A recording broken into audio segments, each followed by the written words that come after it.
Bonjour Elisabeth, vous êtes directrice du département appui au territoire de la Banque des Territoires. Parmi l'offre qui est proposée, la Banque des Territoires apporte un soutien à l'ingénierie territoriale. Alors, quels sont les enjeux d'évolution de cette ingénierie territoriale? Bonjour, je vous remercie. Cette ingénierie territoriale, elle doit répondre et accompagner des territoires durables. Pour cela, c'est une ingénierie qui doit dépasser le clivage des expertises, qui certes doivent être de plus en plus pointues, mais elle doit être une ingénierie interdisciplinaire qui puisse prendre en compte de façon systémique les enjeux des territoires et accompagner des politiques transverses. Cette ingénierie, elle doit aussi intégrer de plus en plus des processus participatifs, s'appuyer sur l'intelligence collective, prendre en compte l'ensemble des parties prenantes d'un territoire et en même temps respecter des identités territoriales très différentes. Et enfin, cette ingénierie, elle ne doit pas faire défaut, notamment dans les territoires qui en ont le plus besoin, et elle ne doit pas être un élément de fracture territoriale. Elle doit pouvoir être présente dans tout type de collectivité, quelle que soit sa taille et quels que soient ses enjeux. Alors du coup, comment la Banque des Territoires répond à ces enjeux justement? Alors, la Banque des Territoires accompagne les territoires en ingénierie de différentes façons. Elle fait en sorte de pouvoir être présente sur le marché via sa filiale l'ASTET, qui offre des prestations d'ingénierie sur le marché aux collectivités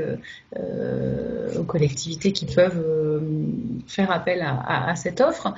Et par ailleurs, elle subventionne une offre d'ingénierie pour toutes les collectivités qui ont du mal à accéder à une offre d'ingénierie, soit parce qu'elles n'en ont pas les moyens financiers, soit parce qu'elles n'ont pas les ressources en interne. Et donc, elle permet à ces collectivités d'avoir accès à une expertise de haut niveau sur les sujets privilégiés de la Banque des Territoires. Donc, très concrètement, on finance de l'ingénierie à hauteur de 50% ou 100% pour les communes qui en ont besoin, qui n'ont pas les moyens financiers d'accéder à cette ingénierie, pour les territoires en jeu, les territoires du littoral, les territoires de la montagne, les territoires en reconversion, ou pour les territoires qui innovent et qui expérimentent des solutions parce qu'ils sont face à des enjeux particuliers. Autre manière de contribuer, on a mis en place un service pour les collectivités de moins de 10 000 habitants et les intercommunalités. C'est Territoire Conseil qui, lui, fait de l'accompagnement méthodologique, travaille sur les modalités de gouvernance des projets et travaille sur le transfert de bonnes pratiques. Enfin, dernière modalité, on met en place des formations pour les acteurs locaux, et notamment pour les chefs de projet, de manière à diffuser là aussi à la fois des expertises et des bonnes pratiques. Merci. Alors dernière question, pourquoi la Banque des Territoires soutient-elle le réseau des catalyseurs depuis sa création en 2014? Le réseau des catalyseurs, c'est un exemple d'ingénierie co-construite qui permet justement à l'ensemble des parties prenantes d'un territoire, aussi diverses et variées que des chercheurs académiques, des élus, des particuliers, des citoyens, des associations, de se retrouver autour d'un projet et d'une ambition.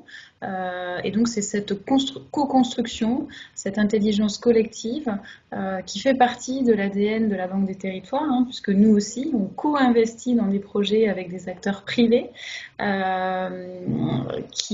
C'est notre ADN et le réseau des catalyseurs locaux est pour nous un réseau accélérateur du développement territorial et surtout emblématique de cette intelligence co-construite qui fait qu'on trouve des solutions au niveau local, des solutions complètement adaptées aux enjeux et aux envies de vivre ensemble des habitants des territoires. Eh bien, merci beaucoup Elisabeth pour votre témoignage. Merci.